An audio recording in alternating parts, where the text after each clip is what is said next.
Welcome to the Socialette podcast, where we empower you with the marketing know-how you need to create the business of your dreams. I'm your host, Steph Taylor, and I'm a marketing nerd, Shiraz lover, and passport stamp collector. Join me as I dive into all things small business marketing and deliver them to you in bite-sized, fluff-free lessons every Monday, Wednesday, and Friday. Let's get learning.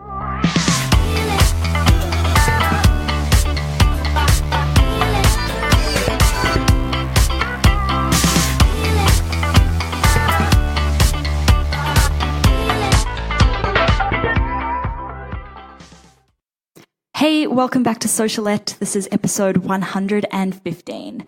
This episode is brought to you by my free 3-day Simpler Marketing Challenge. If you're feeling overwhelmed, scattered, and just all over the place when it comes to marketing your business, it's time we fix that. Over the 3 days in the challenge, we'll clarify, simplify, and streamline how you market your business so that you're getting the best results possible for your limited time, money, and energy.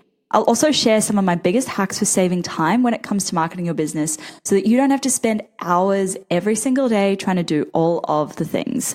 There's no set start date, so if you haven't taken the challenge yet, go ahead and do it right now. Head to stephtaylor.co/challenge to register for the 3-day challenge. Okay, on to the show. So there's this misconception in the small business space that marketing your business has to be complicated. That it's something only a select few people can do, that it's time consuming, and that you have to do all of the marketing, or you might as well not even bother with any of it at all. Let me tell you something. This isn't true. My big focus for this year is to show you that marketing can be simple and launching doesn't have to be stressful. That is, whether you're launching a new business, a new podcast, or anything in between. So this episode, I'm looking at 5 quick wins you can implement in your business to simplify your marketing. Let's jump in. Number 1, get your mindset in the right space.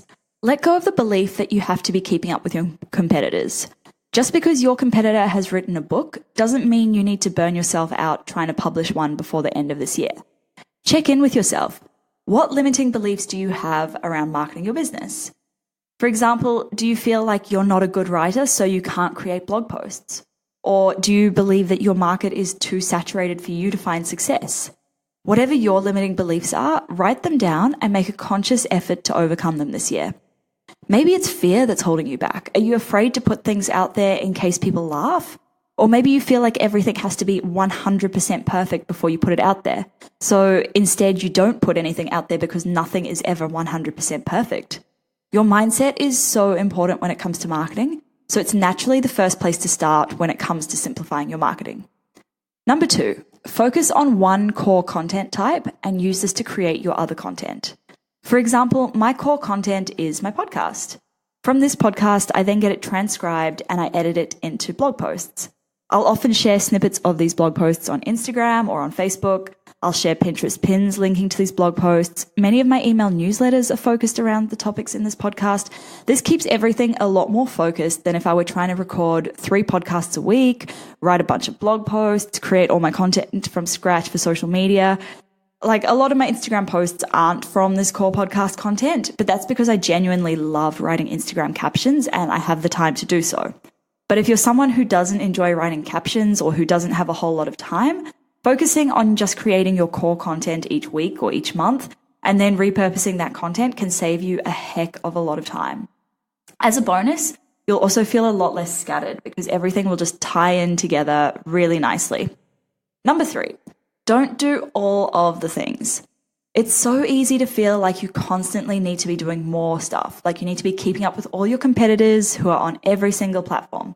If you're a solo operator, there is no way that you're going to be able to keep up with a big company that has an entire marketing team. There's no way that you're going to be able to keep up posting to every single platform long term without you burning out or you giving up altogether. Instead, pick a few things that you can do sustainably, consistently, and at a high quality level. And don't stress about doing them every single day. I mentioned this in my recent episode about New Year's resolutions, but you're much better off posting 1 or 2 high quality pieces of content each week than 7 mediocre ones. That applies to Instagram just as much as it does to your blog, your podcast, wherever you're creating content. When you're choosing which platforms to use, it can really help to look at what has brought you the best results in the past, where your audience is hanging out online, and where your own personal strengths lie. Anyway, that's it for this episode. If you're keen to simplify your marketing even more, make sure you take my free 3-day simpler marketing challenge at stephtaylor.co/challenge, and let's streamline and declutter your marketing strategy. Make sure that you hit subscribe or follow if you're listening in Spotify so that you don't miss any new episodes released every Monday, Wednesday, and Friday. And if you have 10 seconds to spare, I'd love it if you could please leave me a quick rating and a review in iTunes or Apple Podcasts. Thanks so much for listening, guys. Catch you next time.